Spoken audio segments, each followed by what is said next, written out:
Va, perfecto. Entonces, bueno, a lo que vamos. Entonces, bueno, tenemos que saber, pues, los tejidos periodontales en salud, cómo son y cuáles son, ¿ok? Entonces, los tejidos periodontales son los que cubren y soportan el diente, bien lo sabemos, que es la encía, el cemento radicular, el ligamento, el hueso alveolar. Muchas veces nos enfocamos solo en la encía y no vemos un poquito más allá. Y me refiero no solo a lo que vemos clínicamente, sino lo que vemos a nivel sistémico, incluso la actitud del paciente. Esas cosas hay que tomarla en cuenta al momento de ver este tipo de pacientes. Y bueno, ¿cuáles son las funciones a modo general? Pues obviamente la inserción del diente dentro del alvéolo, resistir a las fuerzas de masticación, al habla y la deglución. Esta parte es muy importante porque muchas veces el paciente viene con un trauma de masticación, de oclusal, y lo confundimos con una enfermedad periodontal. Entonces tenemos que tomar en cuenta que pues desgraciadamente cuando hay maloclusiones o malposiciones dentarias, una de las partes que se ve afectada es la encía y sobre todo el hueso alveolar. También pues se adaptan estos cambios estructurales cuando los dientes tienen movilidad, cuando hay temas en la articulación. Con todo y eso, pues los tejidos son bastante generosos y buscan la manera de adaptarse sin generar a lo mejor alguna enfermedad como tal a estos cambios que pueden sufrir el paciente de manera diaria. Y la última es que pues nos ayudan a defender contra organismos externos que están dentro de la cavidad oral, pues esto es todo con lo que tiene que ver con la placa bacteriana, bacterias, virus, hongos y todo lo que se aloja en nuestra cavidad oral. Este cuadrito se los dejo acá. Esto fue cuando yo entré en la especialidad, justamente fue cuando salió el consenso del 2018. Y esto fue una manera como de resumir cómo identificar un paciente con salud periodontal. Y aquí les voy a aclarar como varios puntitos. Tenemos que entender que pues el periodonto intacto existe y no existe, o sea, es uno en un millón. ¿A qué me refiero un periodonto intacto? Donde no haya recesiones, donde no haya pérdida de hueso, donde no haya inflamación, no haya ningún signo que acarree que sea diferente a salud. Realmente es muy difícil porque por lo menos vamos a decir que el 99% de nuestros pacientes por lo menos recibieron ortodoncia. Entonces ya por ahí el periodonto ya no es intacto, ya es un periodonto reducido. No sé si los estoy confundiendo con estos términos, sino al final, pues con gusto se los aclaro. Entonces, un periodonto reducido no quiere decir que es un periodonto que esté enfermo, ¿ok? Aquí por lo menos lo catalogan como un periodonto reducido en un paciente con periodontitis estable y en un paciente sin periodontitis. Ustedes me dirán, bueno, pero ¿cómo es eso? O sea, ¿cómo que con periodontitis y periodontitis eso? O sea, fueron varias semanas, meses para nosotros entender bien estos términos, porque sí nos voló la cabeza las primeras veces cuando leíamos estos términos. Y lo que quiere decir realmente que un paciente con periodontitis estable es como el paciente que es diabético. No quiere decir que es un paciente que esté descontrolado. O sea, ¿qué quiero decir? Más bien ahí me equivoqué. Un paciente diabético que está controlado, que está con medicamento, no quiere decir que dejó de ser diabético, ¿ok? Algo así es con la periodontitis, un paciente que ya esté estable, que venga a sus controles, todo, o sea, que siga todo el pie de la letra, que tenga buena higiene, que utilice los aditamentos adecuados. Es un paciente que sí en algún momento tuvo periodontitis, tiene secuela, pero ya está estable. Y el paciente sin periodontitis son estos pacientes que realmente no desarrollaron la periodontitis, pero tienen trauma, ya sea por ortodoncia, por prótesis, por trauma oclusal. Entonces tienen recesiones óseas, pero son recesiones horizontales. A eso es lo que va un paciente con periodontitis estable y un paciente sin periodontitis. Entonces, en este cuadrito, si ustedes les llega un paciente que creen que están en salud, ustedes mismos los pueden ir catalogando. Si es un periodonto intacto, pues es uno en un millón. La verdad, no me he topado con un paciente con periodonto intacto, pero sí con pacientes sin periodontitis, ¿ok? Entonces, esta parte también es importante porque muchas veces nos dejamos llevar con pacientes que tienen recesiones, por ejemplo, o tienen estas lesiones por trauma oclusal, afracciones, abrasiones, erosiones, y no, este paciente tiene una recesión gingival. No necesariamente es una recesión gingival, ¿ok? Hay que determinar el origen para nosotros ir catalogando a nuestro paciente. Esto es la parte de salud periodontal. Por ejemplo, este paciente se los puse a propósito, se los coloqué a propósito, precisamente porque este es un paciente con salud periodontal en un periodonto reducido, sin periodontitis. Y ustedes dirán, pero aquí veo un triángulo, pero aquí veo desgastes en las zonas cervicales, veo ausencia de dientes, fue un paciente que tuvo un accidente, perdió sus dientes anteriores, como ven, pues tiene trauma oclusal. Todo esto quiere decir que, pues, es un paciente que no se le ve inflamación en la encía, no sangró al sondeo, no tiene pérdida ósea, pero tiene este periodonto reducido. Entonces, no nos dejemos llevar mucho por lo que vemos directamente sin hacer estudios previos. Y aquí vemos unas que otras restauraciones defectuosas, quisieron tapar o darle mejor estética a esta parte de la fracción con resinas. Muchas veces, pues, eso lo que hace es complicar más la situación. Entonces, más bien es sanear esa parte operatoria para que el paciente, pues, pueda tener mejor calidad de vida y buscarle la manera de cómo solucionarle para recuperar esos dos dientes, ya sea con implante, no sé si se puede algún puente o con una plaquita removible. ¿Vamos bien hasta aquí? O estoy hablando muy rápido, ustedes díganme, porque yo me voy como gorda en tobogán. Todo bien, doctora, todo bien hasta el momento. Y bueno, todos me preguntan, bueno, doctora, pero si yo me cepillo muy bien, ¿por dónde empieza todo? Pues sencillamente, ¿cómo hago para mantener mis dientes limpios? Una de las que yo me paso como regañando a mis pacientes o jalándoles las orejas es que usen el hilo dental. O sea, toda enfermedad, ya sea de origen, o sea, gingival o ya la periodontitis como tal, todo empieza en la parte interdental de las unidades dentarias. ¿Por qué? Porque justamente es una de las zonas más vulnerables de que tiene la encía. Incluso pues cuando estudiaron anatomía, por lo menos la anatomía gingival, se dan cuenta que pues está la encía marginal, que tiene su queratina, tiene sus diferentes capas, pero no sé si recuerdan que entre diente y diente, esa última capa de queratina no la tiene porque se supone que el punto de contacto de entre diente y diente me ayuda o me protege de los alimentos en esa zona de la encía. Y justamente es la más olvidada, es donde empieza la inflamación y a partir de ahí se va diseminando al resto de la encía, la parte marginal, después la marginal adherida y así sucesivamente. Entonces, una de las cosas, o realmente la falla que llegan, por decir el 90% de mis pacientes, que no utilizan el hilo dental, obviamente pasta de diente, enjuague para el que quiera utilizar enjuague, no todos utilizan enjuague, pero para mí la triada perfecta, pasta, cepillo e hilo dental. Y pues parece tonto, le digo a mis pacientes, ustedes me verán, porque yo otros que hay pacientes que hasta te juzgan porque eres joven, que vas a estar sabiendo tú de que si el cepillo del hilo dental me va a ayudar a mejorar y pues realmente sí, y de ahí vienen todos los problemas porque empieza a formarse la biopelícula dental, ¿ok? Y la biopelícula dental comienza como una capita azucarada que se pega en la superficie de los dientes y después de esto empieza ya el proceso de calcificación. Se sorprenderían, pero el cálculo empieza a formarse, realmente se empieza a formar en las primeras 24 horas después de cada cepillado. Entonces yo les pongo mucho el ejemplo a los pacientes, hagan de cuenta que es como la caperucita y el lobo. Si yo cierro la puerta, por más que soplen, no va a entrar. Pero si yo abro una puerta, obviamente va a entrar. Entonces por eso mandamos a cepillar a los pacientes 3 veces al día, para por lo menos cada 8 horas interrumpir ese proceso de formación de la biopelícula y del sarro. Si yo remuevo esa placa, incluso después de cada comida, yo estoy impidiendo que se formen 24 horas.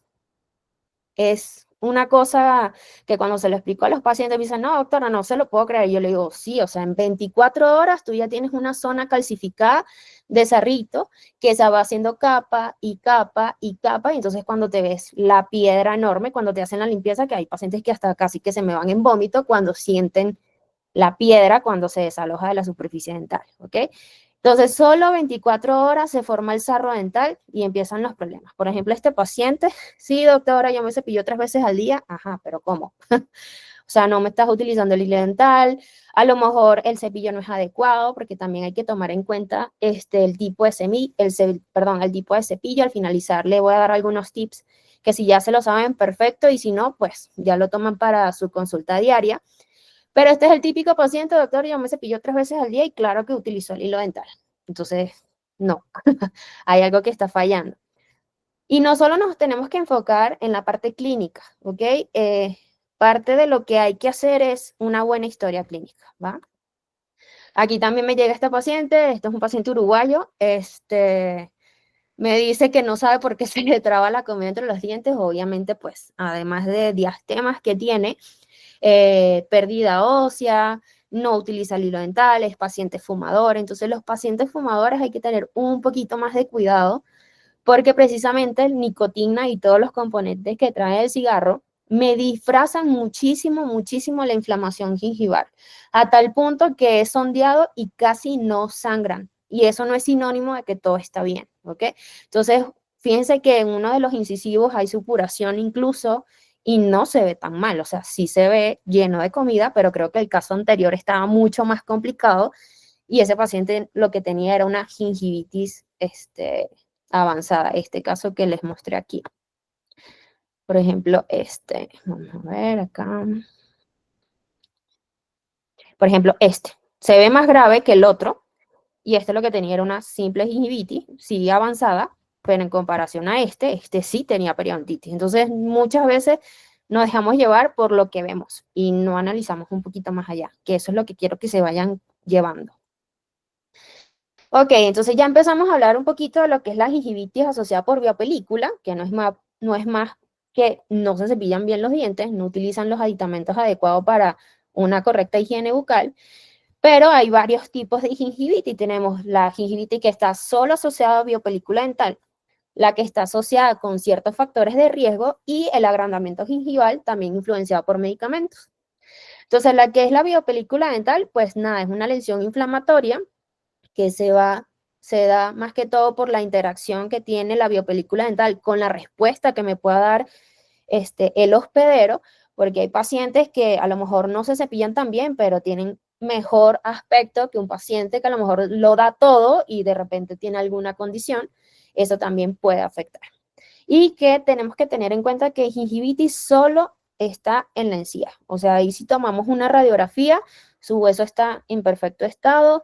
También hay que tomar en cuenta al momento de hacer la historia clínica, usted utiliza ortodoncia porque de repente podemos ver, sobre todo en la parte de los dientes anteriores, que no está ese piquito del huesito alveolar, ese pico que es característico en los dientes anteriores. Ah, no, ya tiene pérdida ósea, ya es periodontitis. No, porque en muchos casos me llegan así, no, es que me dijeron que tenía pérdida en los dientes anteriores y hueso, perdón, y me dijeron que ya tenía periodontitis. Yo, pero ya va, ¿utilizaste ortodoncia? Sí, hace muchos años. Entonces ya uno se va dando cuenta que hace muchos años esa ortodoncia era mucho más agresiva. Incluso tengo pacientes que era cuando utilizaban bandas en todos los dientes, se podrá imaginar el despapalle que me ha llegado. Entonces, no necesariamente esa pérdida ósea fue asociada por algún tema de mala higiene, sino por otros factores que se los menciono más adelante. Y que pues es una lesión que puede ser reversible, ¿ok? La gingivitis, lo beneficioso o el ultimátum que le podemos dar a los pacientes es que, mira, si tú me cambias la técnica de cepillado, el uso de hilo dental, tú puedes revertir, tú te puedes echar para atrás y volver a tu salud. Pero si esto continúa, puedes empezar a desarrollar pérdida de hueso. Entonces ahí ya se empiezan a expandir un poquito más y te hacen un poquito más de caso. Y tenemos pues la gingivitis asociada por biopelícula dental, pero con factores de riesgo. Y están los sistémicos y los locales. Los sistémicos, estamos hablando de enfermedades muy comunes como lo es la diabetes, la hipertensión, el tabaquismo. No es una enfermedad como tal, pero pues es un factor sistémico que los químicos a nivel sistémico nos afecta la respuesta inflamatoria del paciente. Alguna alteración genética, funcional, por lo menos los pacientes que tienen artritis o síndrome de Down, alguna condición que limite la movilidad de las manos, la función motora, esos pacientes entran en este grupo. Y los factores de riesgo locales, pues, malposición dentaria, la anatomía radicular, si tiene perlas, si tiene proyección del esmalte, restauraciones desajustadas, que eso es lo más común que nos llegan a la consulta, esas que yo les digo esas restauraciones como sombrero de charro que están súper, súper desajustadas y crean como un escalón que permite que se acumule la placa y pues por ende todas las consecuencias de aquí les voy a mostrar unas imágenes. Y por último, en este grupo de gingivitis también entra el agrandamiento asociado por medicamentos, como ya lo saben, algunos son antipilépticos, bloqueadores de calcio, inmunorreguladores. Entonces, es muy importante cuando demos un diagnóstico tener a la mano la historia y saber toda la historia del paciente, porque esos pequeños detalles nos cambian el diagnóstico, incluso el tratamiento. Aquí van unas imágenes, por ejemplo, de la malposición dentaria. Aquí el paciente ya estaba sano, ¿no? Pero por lo general los pacientes que tienen apillamiento, malposición, les cuesta muchísimo cepillar estos dientes, pasarse el hilo, que se lastiman porque hay un diente más vestibularizado que otro. Entonces, todo esto conlleva que el paciente empiece a desarrollar este tipo de lesión en la encía. Entonces, sí es muy importante que nosotros como odontólogos le demos las herramientas o le facilitemos la higiene para que ellos puedan continuar con el tratamiento. Porque yo en eso sí soy un poquito tajante. Yo le digo, si usted está enfermo, o sea, si usted tiene gingivitis y usted pretende utilizar ortodoncia, o sea, hasta que yo no vea que usted mueva bien esa mano cepillándose, imagínese con aparatología en la boca, le va a costar mucho más. Entonces yo le digo, así como usted tiene inflamación en la encía, un movimiento de ortodoncia es inflamación también. Entonces yo le digo, en vez de este, favorecer todos los movimientos de ortodoncia, más bien vas a terminar sin dientes. Entonces ahí los asusto, no a ese nivel, pero dependiendo si me toca el adolescente rebelde, sí los asusto a ese nivel. Bueno, restauraciones súper desajustadas, además que no tiene la parte del sector posterior, esta señora tiene trauma, o sea, aquí todo mal, ¿ok? Y bueno, aquí por lo menos es un ejemplo de una restauración como sombrero de charro, además vemos que la paciente tiene un bruxismo súper marcado. Y bueno, parte de es que le colocaron esta restauración a nivel de furca. Obviamente, como les digo a los pacientes, eso es como un tobogán para las bacterias y me está ocasionando este tipo de lesión de furca grado 2. O sea, aquí todo mal. Lo bueno es que, bueno, ya procedieron a hacerle cambio a la restauración porque que la paciente se la había hecho hace poco. Hablé con el protecista, le mostré la imagen. Yo le digo, no, es por mal, o sea, porque a veces nos agarran un poquito de odio. Pero no es por mal, aunque no lo vemos porque lo cubre la encía, este tipo de problemas, o sea, no calculan la cantidad de dientes que pueden perder los pacientes por este tipo de restauraciones mal ajustadas, ¿ok? Y pues las enfermedades gingivales no inducidas por biopelícula dental, aquí no me quise extender mucho porque, bueno, ya si quiere con gusto yo les paso los artículos, las referencias, al finalizar le voy a mostrar un libro. No es por publicidad ni nada, pero sí resume mucho lo que les mostré del consenso en un principio. Em, es mucho más extenso, obviamente no lo sabemos todo, siempre hay que tener para consultar. Y este libro está chévere, está práctico, en dado caso de quien lo quiera, con gusto les doy el nombre al finalizar. Y bueno, parte de estas enfermedades que son enfermedades gingivales, o sea, hay un cierto grado de gingivitis, pero no está relacionado directamente a la biopelícula, son daños químicos como el grabado ácido, el blanqueamiento dental, todos estos químicos que empleamos en la zona nos puede ocasionar este tipo de lesión. Y no necesariamente es porque el paciente se cepille mal, ¿ok? También tenemos pigmentación gingival. Estos son los pacientes que sufren de melanosis, que creen que tienen algún tema de inflamación. Nada que ver. Nada más hay que estarlo monitoreando porque muchas veces pueden desarrollar neoplasias. Daños físicos, perdón, como el cepillado agresivo. Eso es más común de lo habitual. Incluso una de las tantas razones que llegan pacientes con recesiones es por un cepillado agresivo, pero no sé quién les dijo que incluso eso armó un debate en una charla que yo di en el año pasado.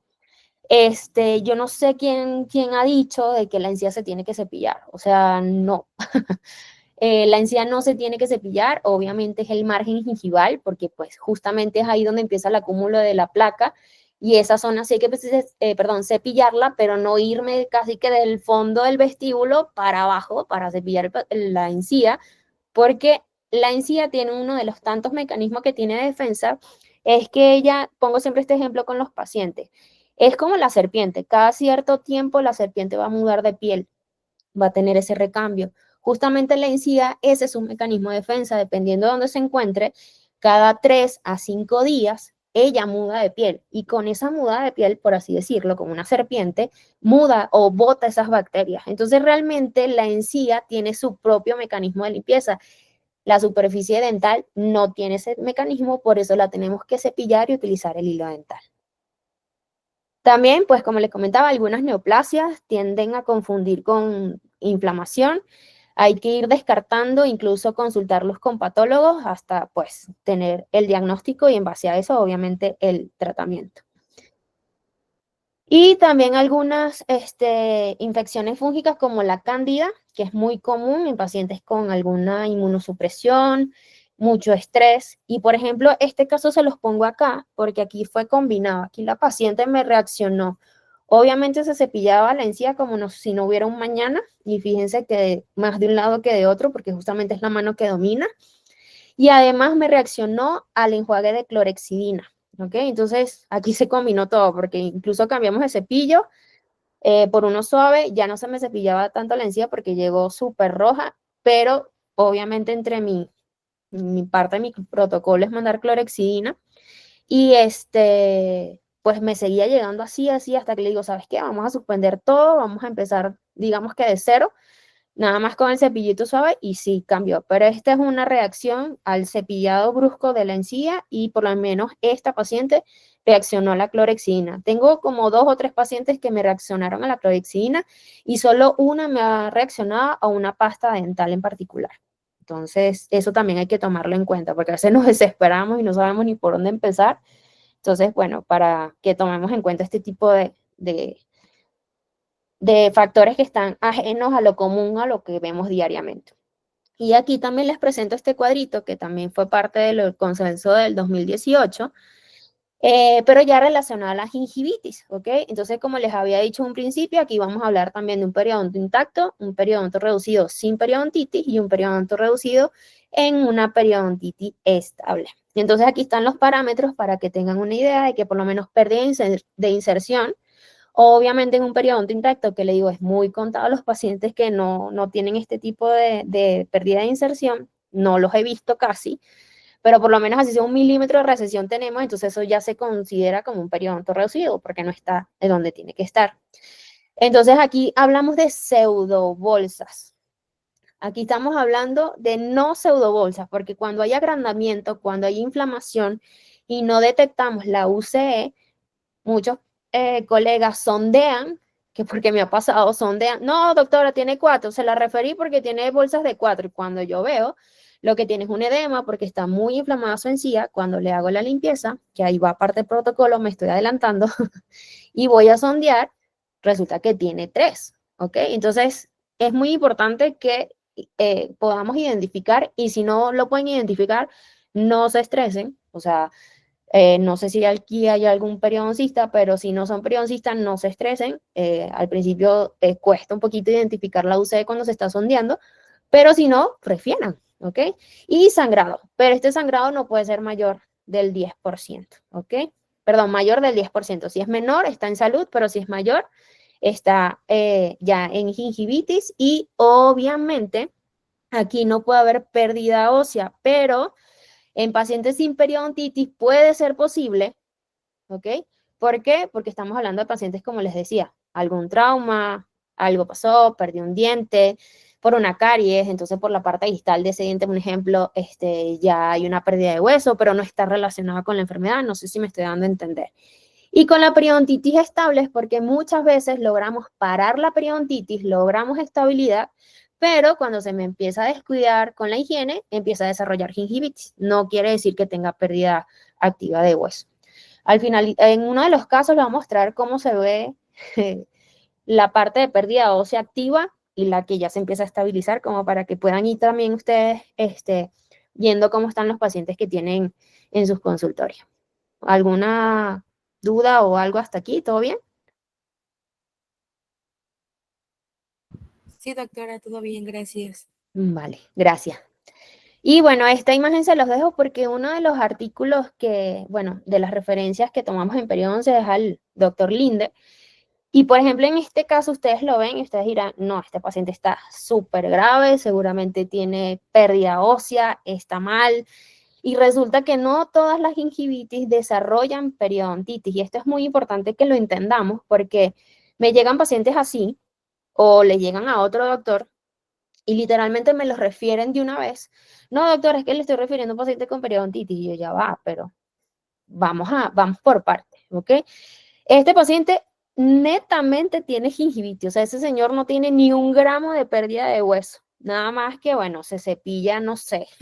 Yo creo que ni se cepilla. Incluso el señor me confesó que por temas laborales no le daba tiempo de cepillarse, o sea, no sé cómo hacen, porque imagínate que el señor me esté hablando, me esté vendiendo una casa, un carro, lo que sea, y con ese aliento yo me desmayo.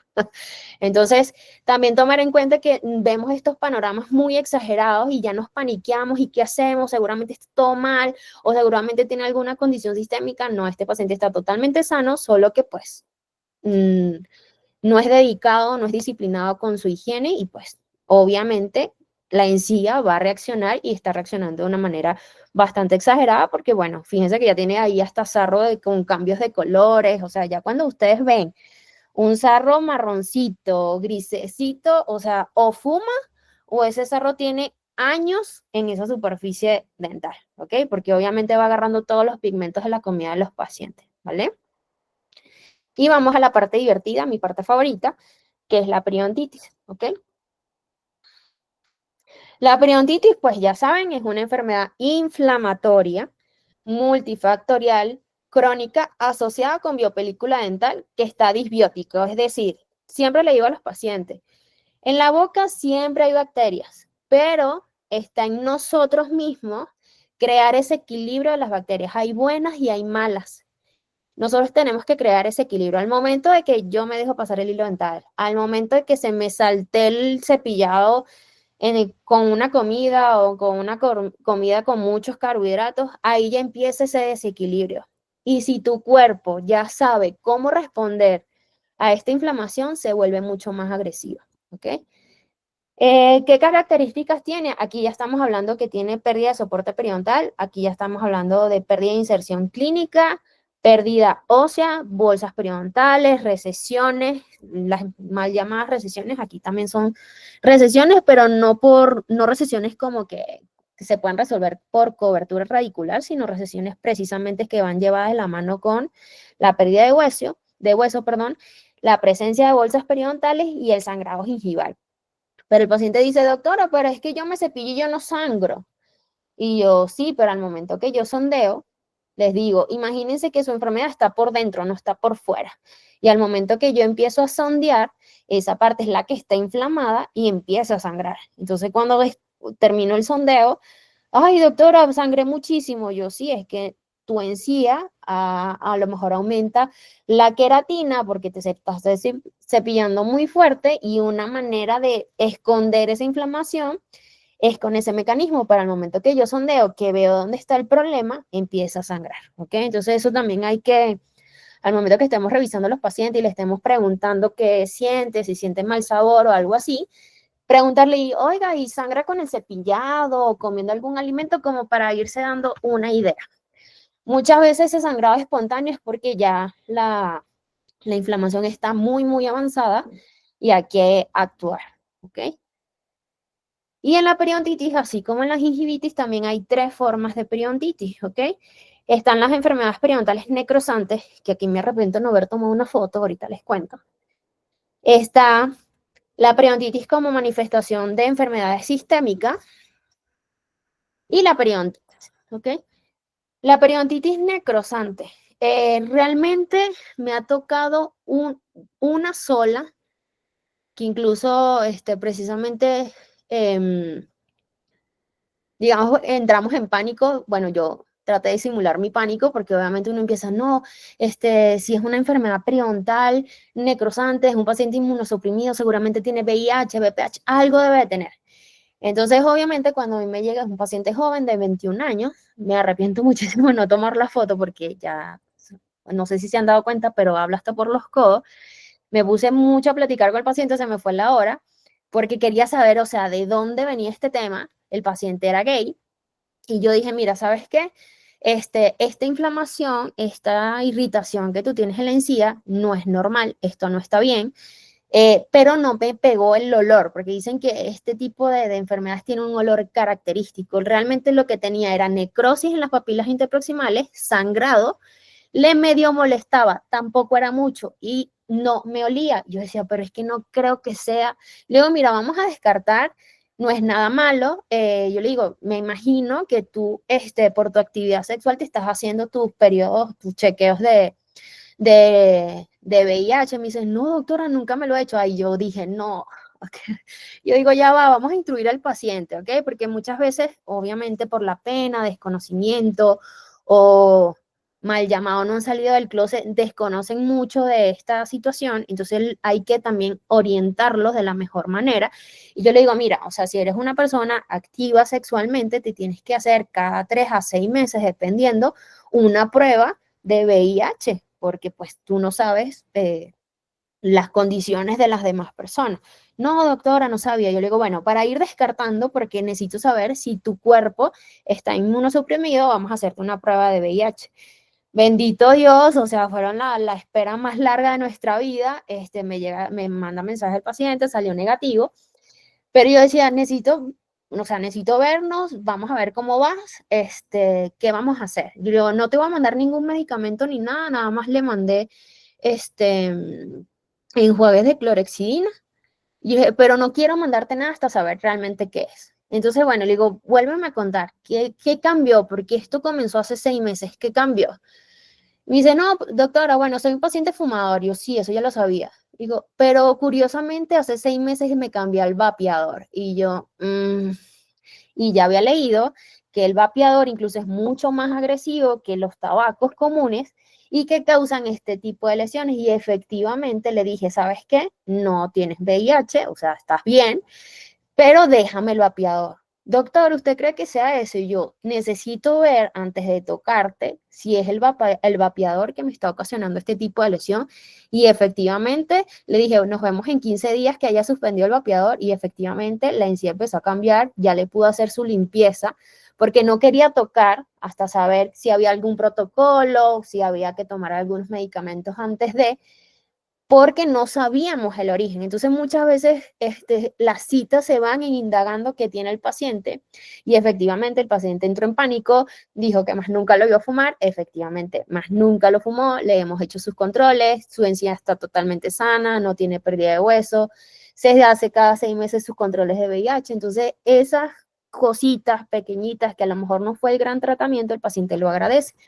Y así más o menos se ve, bueno, a mí mi paciente no me llegó así tan exagerado, nada más se veía las papilas blanquitas, ¿ok? Entonces es una manera de, pues, indagar que no es solo un paciente inmunosuprimido, sino que esta moda del vapeador también está afectando a este tipo de lesiones. Creo que sonó algo, lo que pasa es que no veo la pantalla.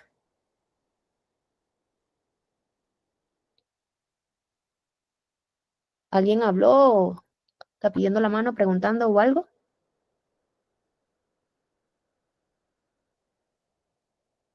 ¿Continuamos?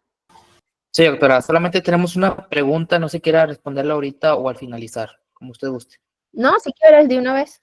Ok, perfecto. Tenemos una pregunta del doctor Orlando. Buenas tardes. ¿Qué tan común es ver sangrado gingival en pacientes fumadores, ya sea vapeador o cigarro?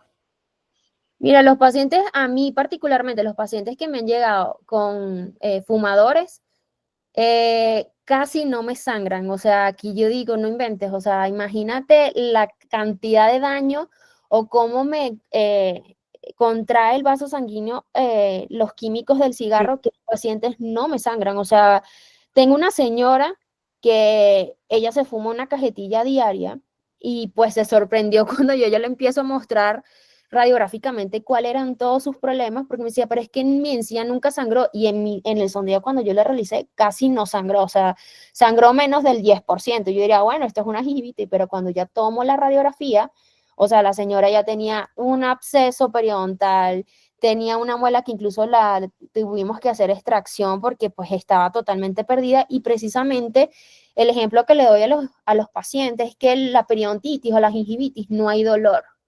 Y cuando no hay dolor, pues el paciente no va, no se da cuenta hasta que hacemos el estudio radiográfico y nos damos cuenta de la gravedad del asunto. Entonces, los pacientes que fuman, de verdad, los que a mí me han tocado, casi no sangran, y cuando ya no sangran es cuando yo digo, este paciente está mal, precisamente porque no es común en este tipo de pacientes que sangren, incluso ni con el cepillado, y con el sondaje es casi nulo.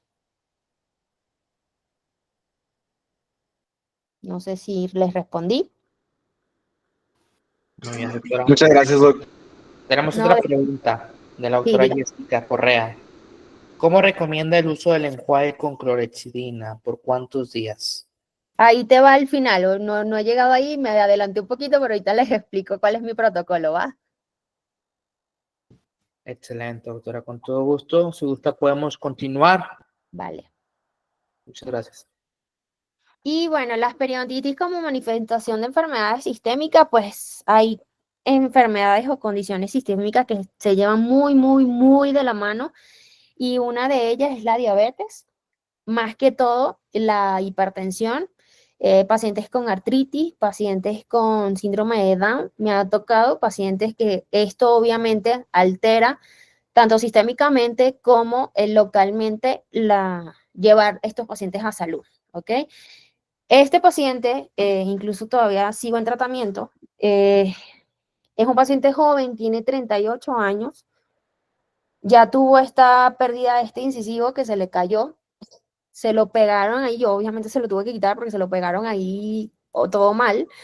Es un paciente diabético tipo 1, supuestamente, lo digo, supuestamente controlado, porque nunca me quiso traer los estudios, supuestamente controlado, pero esto está, o sea, fue a 2 periodoncistas, aparentemente, obviamente a los pacientes hay que creerle la mitad, realmente, pero aparentemente fue con 2 periodoncistas, que gracias a ese periodoncista lo llevaron a donde está, supuestamente, obviamente no, al paciente le falta muchísimo la higiene. Aquí podemos ver uno de los lados que están las raíces totalmente fuera de la tabla vestibular, tiene mordida cruzada, o sea, tenía abscesos en casi todos los molares, ahorita les voy a mostrar la radiografía, tiene trauma, o sea, todo mal, todo mal. Y este es un paciente diabético, joven, súper joven, es arquitecto, entonces tú dices, ¿cómo llegan a esta condición? Muchas veces puede ser la parte sistémica y la parte local, o sea, a este tipo de pacientes yo les digo, no podemos controlar la parte local si usted sistémicamente no está controlado, y no podemos hacerlo al revés tampoco, o sea, ambas partes tienen que llevarse de la mano, y aquí hay algo que está fallando. Aparentemente sus estudios están bien, que precisamente por ser un diabético tipo 1, pues se inyecta su insulina y toda la cuestión, pero a nivel local, pues todo está fallando. Y no solo la higiene, sino esta malposición que él comenta que sus dientes no estaban así, y obviamente esta malposición, más inflamación, más todo lo que están viendo acá, me conlleva a este tipo de tratamiento. Y aquí están nuestras radiografías. O sea, aquí abscesos en los molares, milagrosamente estos molares que están en la pantalla del lado superior derecho son los premolares que están fuera en la parte vestibular, se ven incluso mejor que del otro lado.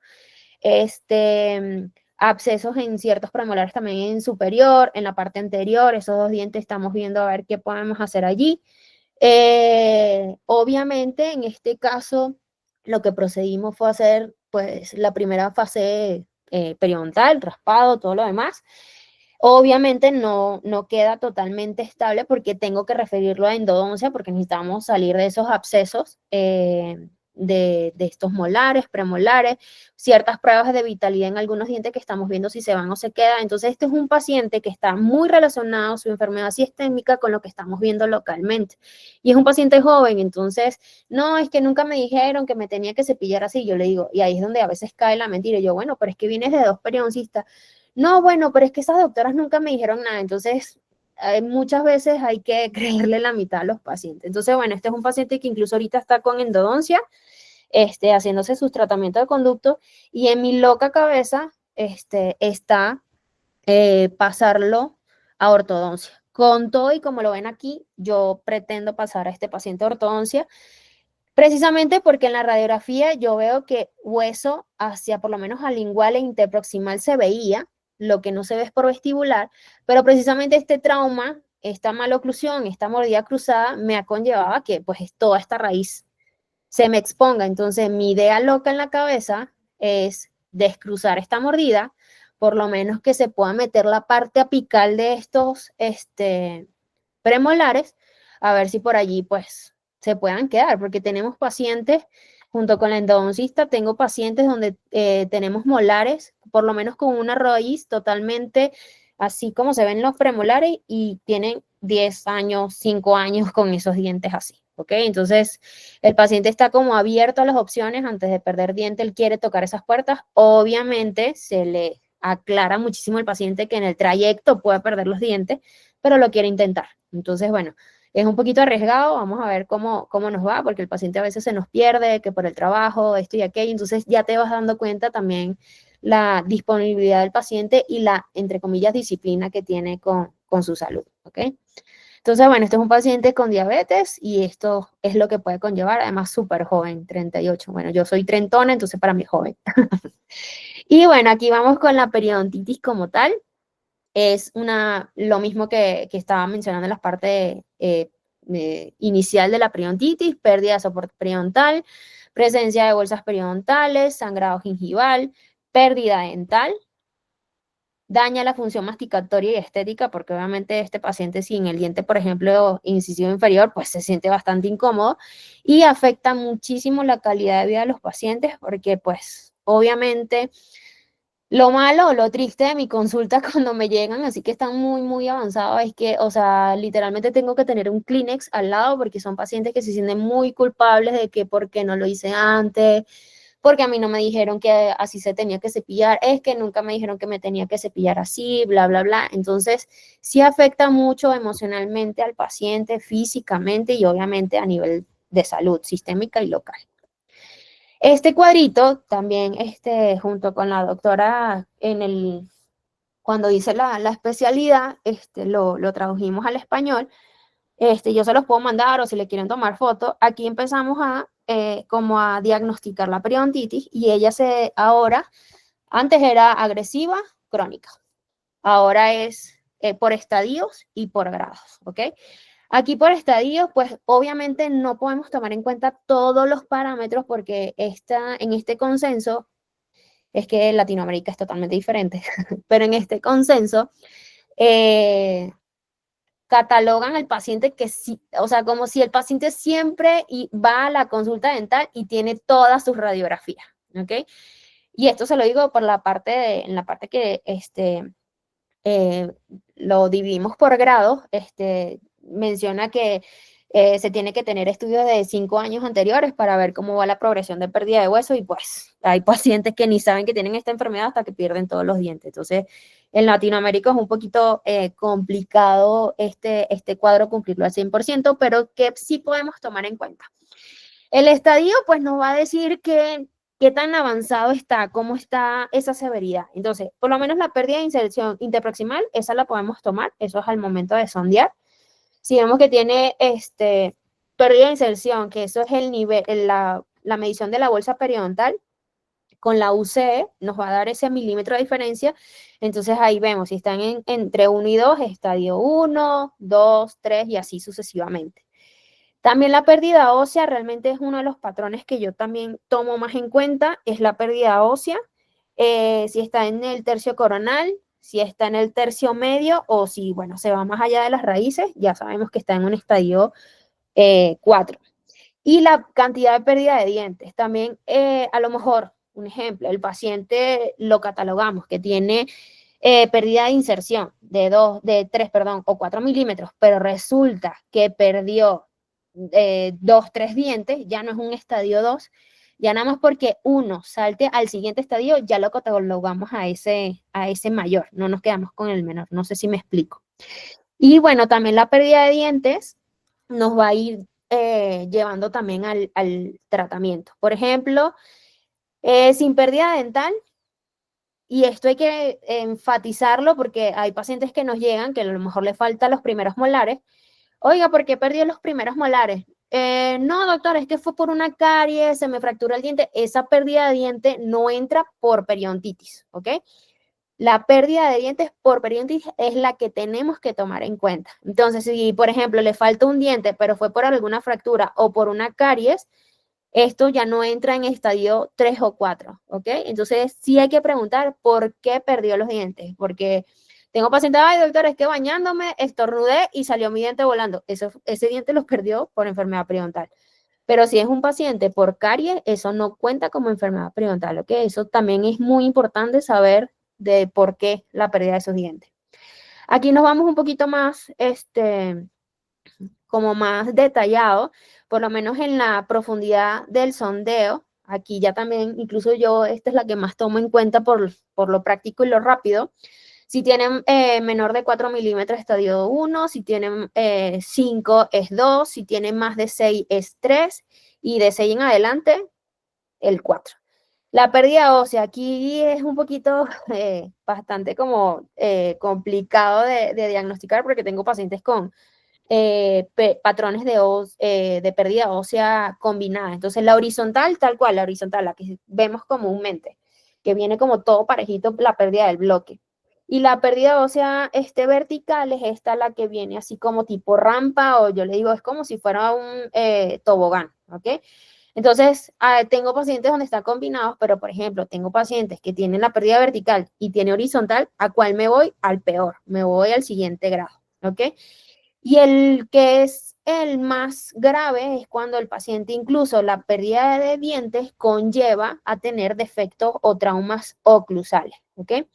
Y pues también la distribución y extensión, esa sí quedó igual. Si es menos del 30% es localizada, si es mayor del 30% es generalizada. Y aquí estamos con los grados, porque incluso tomaron esta clasificación como diagnostican el cáncer.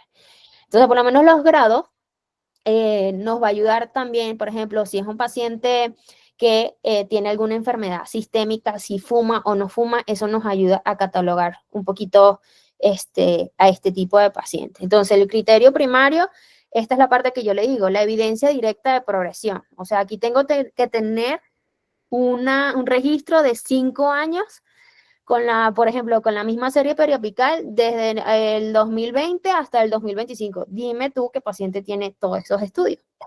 Ni se hacen, a veces se lo quieren ahorrar o uno se los hace en el consultorio.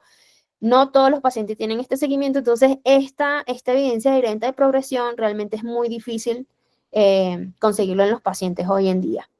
La pérdida ósea por edad, aquí esto te arroja más o menos un rango que ahorita les pongo más o menos cómo se calcula, como porque eso es más o menos de, bueno, no tengo la pérdida ósea hace 5 años, pero aquí calculo más o menos qué porcentaje de pérdida ósea ha perdido por la edad que tiene. Entonces ahí más o menos nos ayuda a catalogar. Pero realmente lo que yo tomo en cuenta para determinar los grados es paciente fuma o no fuma.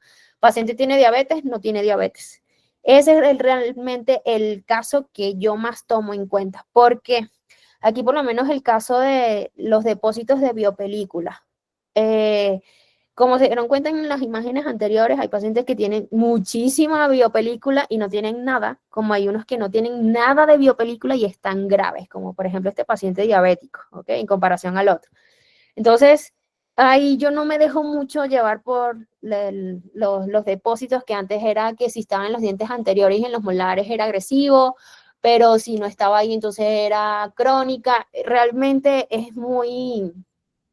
no es tan específico como para saber, bueno, el paciente no es fumador, ya sabemos que es grado A.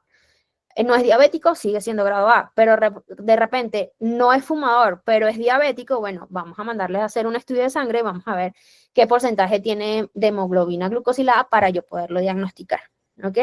Entonces, por lo menos aquí yo siempre juego con el B, con A y B, porque cuando yo veo que es un paciente diabético y veo la condición, de una vez lo lanzo al C porque yo sé que es un paciente que no se está cuidando, ¿ok? Y la parte de abajo ya son estudios mucho más específicos de laboratorio para ver la proteína C reactiva, eso se ve en sangre, ya cuando es a nivel de laboratorio, pues te toman fluidos crevicular, saliva, ven la cantidad de bacterias, el pH, bla, bla, bla, y en base a eso también lo toman en cuenta para diagnosticar, pero eso ya como más a nivel de estudio. Y esto es como parte de lo que, de esta pérdida, el porcentaje de pérdida ósea según la edad. Si por lo menos queremos saber cómo está nuestro paciente un poquito más específico, pues tenemos como esta regla de 3, donde una raíz mide 13 milímetros, le queda, aquí incluso creo que está al revés, la pérdida ósea es de 4 milímetros, eso nos da 30 con la edad, y entonces ahí nos da el punto y algo, punto 25, más de punto 25 o 1, y ahí lo podemos catalogar. Pero yo, Fátima, por cuestiones de agilizar mi consulta, tomo en cuenta si fuma o si es diabético. Y aquí empezamos con los casos. No son muchos los casos, pero realmente lo que quiero es que vean cómo se ve, porque muchas veces, o tristemente, nos dejamos llevar a cómo se ve. Por ejemplo, esta es una paciente de 30 años, ya venía de varios consultorios, doctora, no me quieren atender. Y yo, pero ¿por qué no te quieren atender? No, que dice que voy a perder todos mis dientes. Entonces, aquí, ¿qué realmente que estamos viendo? Bueno, yo veo diastemas, a lo mejor no es la mejor oclusión del mundo, veo un poquito de depósito de cálculo, me llama muchísimo la atención el color de la encía, no se ve rosita pálido como estamos acostumbrados a verlo, pero tampoco lo veo rojo, lo veo muy morado. Y veo la encía en los dientes anteroinferiores que está rara, rara como que parecieran bolitas, ¿ok? Y dijo, bueno, pero qué raro, ¿por qué no te quieren atender? Cuando le tomo las radiografías, ahí van a ver la diferencia. Y digo, bueno, voy a ver, mira, se ve como está rara, está como hiperreactiva esa encía, ¿qué habrá pasado aquí? Obviamente ahí tiene movilidad en esos dientes, tiene pus, le molesta, tiene mal aliento, y su problema realmente ella sentía que era la parte inferior. Y dice, doctora, es que no puedo ni comer porque todo se me mueve. Bueno, aquí están las radiografías. Cuando vemos la radiografía casi me da un patatús. Aquí empezamos a ver, yo digo, mira, evidentemente traes un problema, no quiere decir de que vas a perder tus dientes, si la pérdida ósea en anteroinferior es muy severa, fíjense que el patrón es horizontal, es todo parejito, y digo, pero no solo ahí, también tienes en los dientes anteriores superiores, en los molares tienes bastante acúmulo de sarro, fíjense que se ven como unas espículas en los molares, o sea que ese sarro llevará ahí siglos y está por debajo de la encía, no te lo ves. Le digo, no te puedo sondear así, y ahorita les explico por qué no te puedo sondear así. Yo necesito hacer una limpieza. Doctora, pero es que nadie me quiere tocar, no me quieren hacer una limpieza porque yo voy a perder mis dientes. Yo le digo, mira, no te preocupes, o sea, esos dientes están ahí, todavía tienen tantito hueso, pero yo necesito liberarte de esa carga. Vamos a ferulizar y vamos a ver cómo nos va. Aquí está, lo que tiene es 2 o 3 milímetros de hueso, por lo menos en los incisivos centrales. Por estas radiografías, por su corta edad, yo le digo, pero es que tú tienes algo más, tú no tienes solo este tema, porque fíjate, no es tanto el sarro que tiene. Y dije, no, es que no, el depósito, por eso les decía aquí lo del depósito, pocos depósitos, bajos niveles de destrucción, más, o sea, sí, pero, ajá. Digo, tú tienes algo más. Y la paciente era un poquito gordita. Y yo le digo, tú no tienes un problema hormonal. No, doctora, pero no me he sentido muy bien. Yo le digo, yo necesito que te hagas un examen de glucosa en sangre. ¿Usted cree, doctora? Y yo, sí, necesito que te lo hagas. Bueno, o sea, no pasó ni 15 días, la paciente me escribió, efectivamente tenía la glucosa en 200 y tanto. Empezó allí con varios problemas que traía. Obviamente uno de sus temas era la obesidad. La obesidad genera procesos inflamatorios en el cuerpo y pues más la glucosa por la estratosfera la conllevó a este problema, ¿ok? Entonces, indagando un poquito, la paciente empezó a controlarse, empezamos con la fase 1 periodontal y ya vemos un cambio, yo ferulicé, porque obviamente la paciente se sentía bastante insegura, y miren qué bonito empezó a reaccionar la encía. Todavía no estábamos al 100, pero empezó a reaccionar la encía muy bonito, ya ese color morado se fue, ya empezó la contracción gingival, que ojo, eso hay que dejarlo clarísimo a los pacientes, porque me da risa, porque doctora, no sé qué me hizo, pero me cortó encía porque ahora se me ven unos triángulos, unos dientes bien largos, yo no estaba así, quiero estar como estaba antes, y yo ya va. O sea, haga de cuenta que usted se pegó en la cabeza y tiene un chichón, así tiene el chichón, así tiene la encía morada. Obviamente, cuando esa encía desinflame, se va a bajar y se va a ver los dientes más largos. Entonces, eso hay que decírselo antes de tocarlo y hacerle una limpieza, porque el paciente se crea una cuestión en la cabeza y resulta que no, se empieza a desinflamar, se empieza a contraer los tejidos. Obviamente, la encía está a donde está el hueso. Hay por lo menos 2 o 3 milímetros por encima de hueso está la encía. Si tienes una encía bastante fibrosa, las fibras de colágeno, elastina y todo lo demás te van a ayudar a sostener la encía un poquito más arriba, pero si no, se te va a bajar. La ventaja de esta paciente es que no se le bajó tanto con todo y la pérdida ósea que trae, ¿ok? Aquí empezamos a ver las radiografías, empieza a cambiar un poquito, ya aquí está ferulizada, y aquí en las siguientes imágenes le voy a mostrar lo que yo veo en la radiografía. Aquí está cuando la vi, cuando salimos de la primera fase periodontal, y incluso ella está en ortodoncia con Invisalign, ¿ok? Cualquiera diría, estás loca, yo no hubiera mandado a esta paciente, incluso la orto no quería, me dice, Fátima, estás loca, yo no voy a tocar a esa paciente, y yo, mi vida, esos dientes están instruidos, necesito intruirlos, ganamos ficticiamente un poquito de hueso y se van a estabilizar. Obviamente, cuando terminemos la ortodoncia, esta paciente va a tener que estar ferulizada de por vida, además que la paciente lo pidió. Pero que quiero que vean acá, por lo menos en la imagen de arriba, logran ver entre los dientes, obviamente, la cantidad de sarro, pero fíjense cómo se ve el hueso. Vean cómo se ve no se ve realmente como definido el hueso, se ve como irregular, se ve como comidito, ¿sí? O sea, aquí está la pérdida ósea. Fíjense en la segunda imagen, como yo ya logro ver la cortical. Así se ve una diferencia de cuando la pérdida ósea está activa y cuando se empieza a estabilizar. O sea, yo necesito ver cortical para saber que la pérdida ósea se está parando. Empieza a tener, este es un paciente con periodontitis estable, o sea, tiene la pérdida ósea, ya lo sabemos, pero ya la pérdida ósea se empieza a estabilizar. Si logran ver la diferencia, espero que sí la estén viendo, porque eso es como uno de los tips que tienen que tomar en cuenta, a ver si el hueso está con pérdida ósea activa o está estable, ¿ok? Espero que lo hayan visto, y si no, pues ya me comentan, ¿va? Entonces, bueno, por lo menos esta paciente que nadie apostaba por ella, que no la querían atender porque iba a perder todos los dientes, yo, Fátima, la mandé a ortodoncia, casi que obligando a mi ortodoncista, le digo, o sea, ¿le vas a poner ortodoncia sí o sí? Y efectivamente la paciente va súper bien. Obviamente este tipo de pacientes yo los monitoreo cada 3 meses, si es posible cada 2. La estamos monitoreando con sus limpiezas, o sea, no permito que se le acumule nada de sarro, de placa, precisamente para que la ortodoncia nos dé lo que estamos viendo en las radiografías, nos dé estabilidad, nos dé reposición ósea favorable para la paciente. Obviamente no va a tener sonrisa colgate, obviamente la encía no se va a subir como quisiera, pero ella me dice, con que no me saque mis 4 dientes, ya por ahí estoy feliz, entonces lo estamos logrando, ¿vale?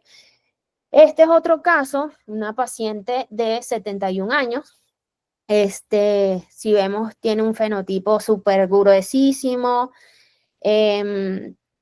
trauma oclusal a todo lo que da, apiñamiento, retención de comida, o sea, que hay unos dientes que están más allá que para acá, todo mal con esta señora, pero ella fue porque quería ortodoncia. A sus 71 años, ella quiere ortodoncia, y está bien, se vale, pero radiográficamente, oh vaya, obviamente este no es mi estudio favorito, a mí no me gusta mucho que el primer estudio sea una panorámica. Yo como periodoncista, obviamente a mí no me agrada, pero obviamente pues por la premura de la paciente, de que pues la paciente se iba a someter a bifosfonatos, entonces bueno, tuvimos que sanearla, y entre el saneo obviamente se nos fueron estos molares, o sea, sarro hasta en el ojo, que a veces lo digo de manera de chiste, pero o sea, imagínense la cúmula de sarro de esta paciente, que pareciera así como montañita, el olor O sea, el paciente que tiene este grado de periodontitis, grado 4, porque aquí ya perdió dientes, no es fumadora, no es diabética, pero la cantidad de dientes que está perdiendo, el trauma oclusal que tiene esta paciente, me arroja de una vez que es una paciente de estadio 4 grado C. Entonces, esta paciente lo que hicimos fue retirar los dientes, que pues obviamente no tenían ningún aporte para su función. Saneamos, hicimos raspado y alisado radicular. Incluso la paciente ya le hicieron como un estudio que tenía que hacerse por un tema de la cadera. No fue necesario hacerse el tratamiento con bifosfonato. Incluso la paciente está con Invisalign porque pretende, no sé, yo no estoy muy a favor allí, pero ahí trabaja otro doctor y yo pues respeto un poquito la opinión de los demás doctores, pero más adelante le quieren poner implantes. Entonces ya veremos si eso va a ser posible. ¿Ok? Este es otro caso. Si ven más o menos las mismas características, un fenotipo grueso, diastemas, algunas ausencias dentales, no se ve tan mal la encía, incluso se ve hasta rosita pálida, pero empezamos a ver aquí algunas ausencias, que esas ausencias junto a una mala higiene o no corregir al 100% la higiene me lleva a este tipo de problemas que lo vamos a ver radiográficamente. No pareciera que se ve como se ve clínicamente. Entonces, este estudio de radiografía periapical es muy importante. Nos dejamos llevar por esto. Ah, no, pero todo se ve bien. Con una simple limpieza y ya la mando con el protecista. No. Aquí por lo menos este premolar que está en la fotografía superior, ese premolar tiene un trauma. Ves que la encía ya no se ve rosita, ya se ve toda dematosa, no se ve la cáscara de naranja, esa característica que tiene la encía adherida. Obviamente es el único diente que está soportando esa parte posterior. Entonces, obviamente es uno de los dientes que incluso se perdió por el trauma que se ve en la parte inferior derecha de estas radiografías. Y estos picos verticales de pérdida ósea, eso hay que hacerlo antes de. En los molares, uno de los molares también los va a perder. Hay un premolar superior también que lo perdió. Entonces, todas estas cosas hay que tomarlo en cuenta y no dejarlos llevar. No se dejen llevar por lo que ven, porque muchas veces nos engañan. Y este es otro caso que, a diferencia del primer caso que vieron de paciente diabético, este también es un paciente diabético. ¿Y qué diferencia? Pero aquí la diferencia está en que el paciente sí va a sus controles de diabetes, está pendiente de cada cierto tiempo le mandan a hacer estudios de su glucosa, está tomando sus medicamentos. Y este paciente realmente me lo refirieron porque necesitaba alargamiento de corona, porque se le fracturó un premolar y el otro le van a hacer una incrustación. Y yo dije, ya va, pero déjame ver, porque, o sea, eres paciente diabético, porque eso es lo que te meten en la cabeza. No, paciente diabético, todo está mal. Y pues lo que está mal son las restauraciones que tiene, pero a nivel radiográfico este paciente está perfecto, mejor que cualquier otro paciente. Y es un paciente diabético, entonces es muy importante también decirle a los pacientes, oye, necesito que te controles a nivel sistémico porque sí es posible que tengas diabetes y tengas todos tus dientes, porque es como, no, es que si estás embarazada vas a perder todos tus dientes. No, o sea, si tú tienes un buen control de higiene, no tiene por qué haber ninguna afectación local, sea la enfermedad que tengas. Incluso tengo pacientes con artritis, tienen mejor higiene que pacientes que no tienen ninguna discapacidad funcional en sus manos. Entonces, lo más bonito o lo más importante de todo esto, ¿qué vamos a hacer?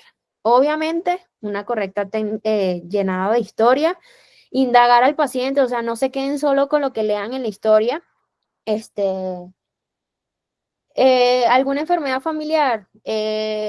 ¿Has padecido de algo? ¿Te has sentido diferente? ¿Te has tomado algún medicamento? Lo que sea. Porque por lo menos el vape, no el vapeador, o sea, no me había llegado un caso de una gingivitis necrosante por un vapeador, y ahí está.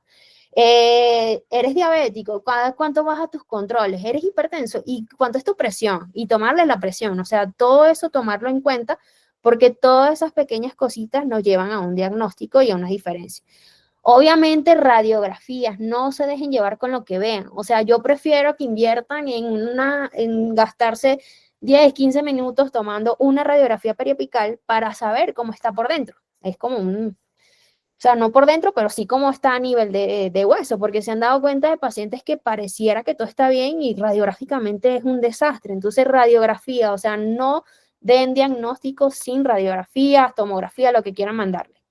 Aquí por lo menos, después que yo hago mi historia, tomo mi radiografía, Si se fijan, yo me voy a la limpieza. ¿Por qué la limpieza? Porque esa cantidad de depósito de cálculo dental debajo de la encía me crea un tope. Y si yo sondeo con ese tope, obviamente me va a decir que mide 3 milímetros. Resulta que tiene una bolsa de 7, de 8. Entonces, primero lo que hay que hacer es hacerle una limpieza al paciente para desinflamar y verlo a los 15 días, que ya por lo menos ha pasado ese proceso de desinflamación, y ahora sí realizar el periodontograma, el sondaje, ¿ok? Esto para los que les guste la perio, que estén interesados, quieran diagnosticar un poquito más.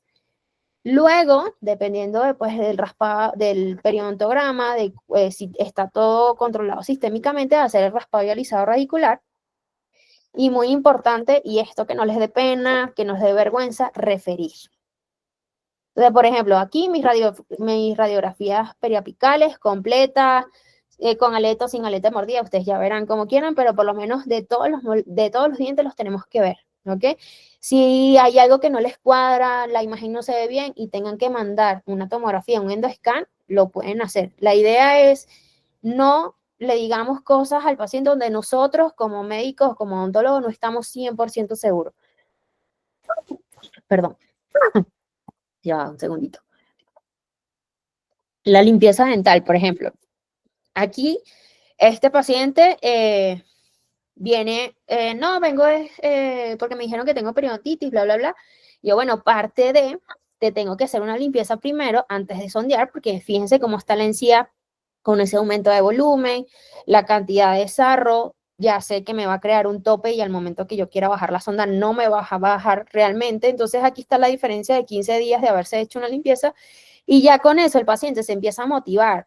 Porque dice, ay, wow, con una simple limpieza, ¿cómo cambié? Y yo le digo, lo que falta, solo que bueno, aquí es donde empieza lo bueno, donde empezamos a cambiar los hábitos del paciente, pero ya con, digamos, con un cimiento, que siempre le digo, ustedes la encía y su hueso son los cimientos, con un cimiento más estable, yo ya puedo sondear, ya me va a dar unas medidas más reales, le digo, y le pongo así como de manera de chiste, porque si yo le sondeo ahorita, usted va a perder todos los dientes, pero resulta que en 15 días yo lo voy a sondear y todos sus dientes se quedan. Precisamente que son las mal llamadas pseudobolsas en este tipo de pacientes, pero es porque hay un edema, obviamente hay un agrandamiento gingival por la inflamación que tiene el paciente, ¿ok? También, pues, el sondeo, yo, Fátima, y creo que, pues, muchos de los colegas que son periodoncistas compartirán esta idea. A mí no me gusta la sonda de Williams, si la tienen y la pueden cambiar, mejor, precisamente porque una de las partes de ella es como planita, y cuando no tenemos esa habilidad de sondear, y llega a estar inflamado el paciente, o sea, si te medía 3, aplicaste un poquito de fuerza y te fuiste hasta 6, ¿ok? Entonces, cuando son planitas es muy fácil de romper la unión del epitelio con la parte del cemento radicular y podemos crear nosotros una bolsa con este tipo de sonda. Entonces, a mí, Fátima, no me gustan, además que llegan hasta 10 milímetros y la de Carolina del Norte es como más redondeada la puntita y llega hasta 15 milímetros porque sí es sondeado de más de 15, ¿ok? Que ya son dientes que realmente ya no hay mucho que hacer, ¿vale? Entonces, si pueden cambiar, a los que les guste esta parte, lo pueden ir cambiando a la sonda de Carolina del Norte, ¿ok? El periodontograma, este lo saqué de una página de la CEPA, que es una sociedad española de periodoncia, está descargable, yo la tengo así en mi expediente, agrego fecha, nombre del paciente, si es pretratamiento, si es una revaloración o si es ya un tratamiento terminado para ver cómo va.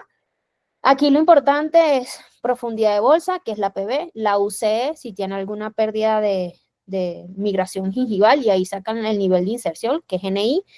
Si tiene alguna lesión cariosa o no cariosa, eso también hay que tomarlo en cuenta. Eso ya más que todo cuando hacemos coberturas radiculares. Igual con el grosor de tejido queratinizado, que es el TQ. El SS es supuración, porque obviamente hay pacientes que supuran. El S es sangrado y pues sí tiene movilidad, ¿ok? El raspado, bueno, aquí hay diferentes curetas. Yo ya he probado varias, a mí me gustan las mini After Five, las mini Five, perdón, que son bien chiquititas la parte activa. y no lastimo tanto la encía del paciente. Entonces, bueno, ya quien vaya a hacer la especialidad ya van a conocer las diferentes sondas, que viene con la gomita azul, sin la gomita azul, y eso ya es ahí como más de tipo de marcas y cosas así, que con colores, sin colores. Yo he probado 2 marcas nada más, he probado la Medici y la Hugh y a mí me gusta la Hugh, pero bueno, cada quien como se vaya adaptando. Y aquí la parte que me preguntaban, cómo yo mando la clorexidina.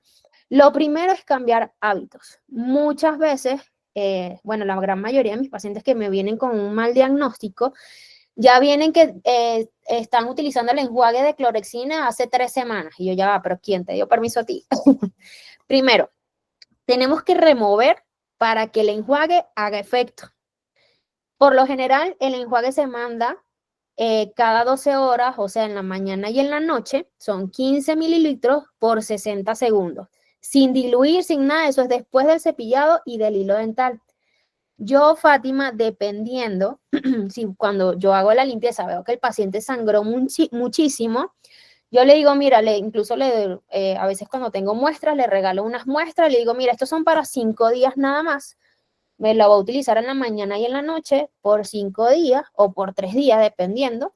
Ahí realmente no hay problema, pero es para controlar un poquito la carga bacteriana. El paciente ya se va como, wow, ya me hicieron la limpieza, voy a controlar ya mis bacterias, ¿ok? ¿Por qué no lo mando 15 días? Porque realmente yo lo mando 15 días cuando ya hago un tratamiento de raspado y alisado radicular, porque eso es el tiempo que yo quiero que utilicen, ¿ok?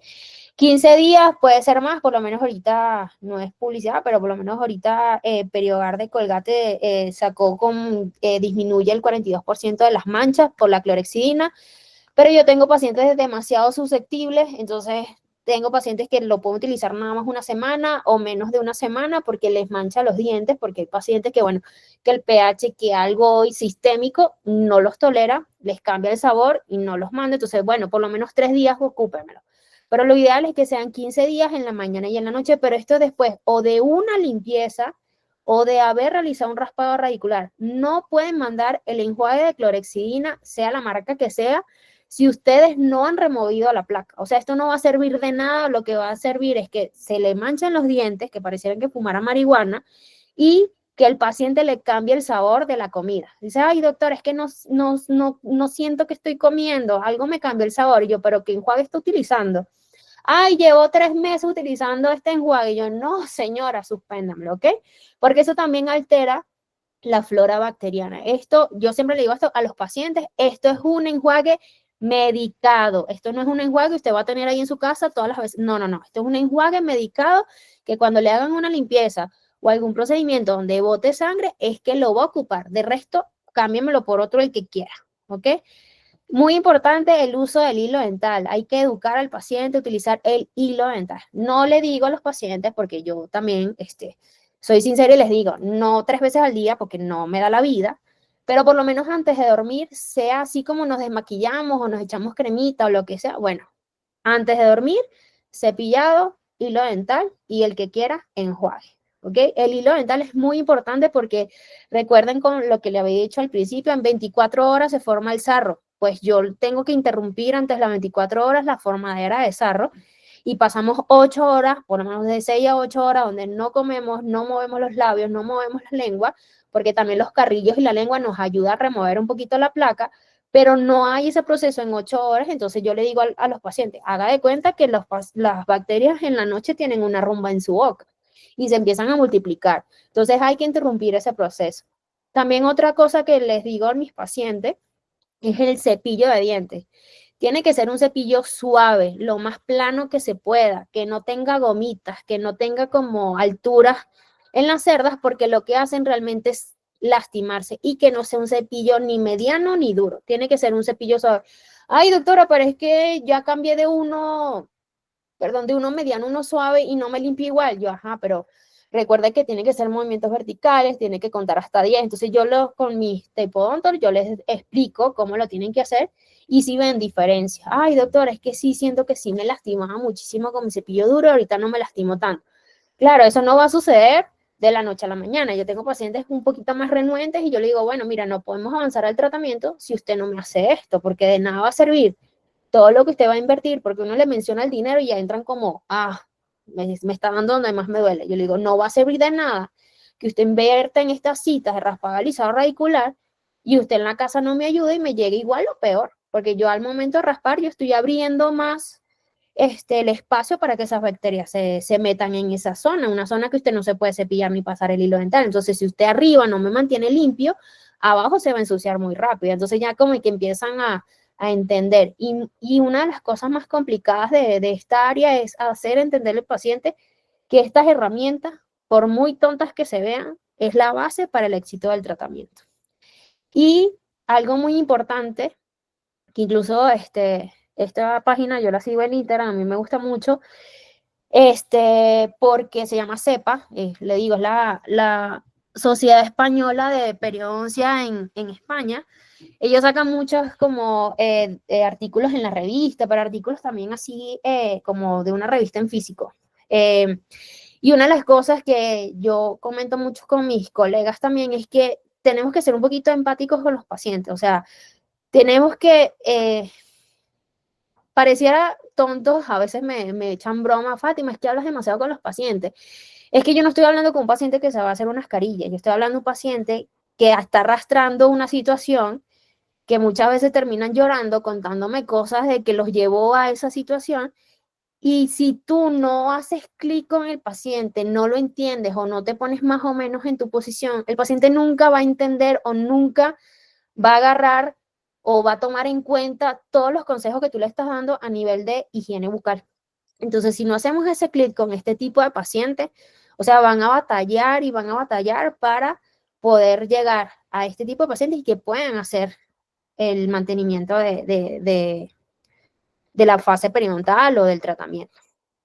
Entonces, ¿cuáles son mis conclusiones antes de terminar? Mis conclusiones es, no se dejen llevar por lo que ven, indaguen, pregunten, tomen radiografías. O sea, si en una cita o dos citas es que se llevan para el diagnóstico, créanme que sonará difícil o para ustedes mismos o como que contraproducente, porque no sé quién dijo que en una sola cita se podía hacer todo, pero créanme que el paciente agradece que ustedes investiguen, que ustedes pregunten, que ustedes hagan interconsulta, que incluso refieran si no saben.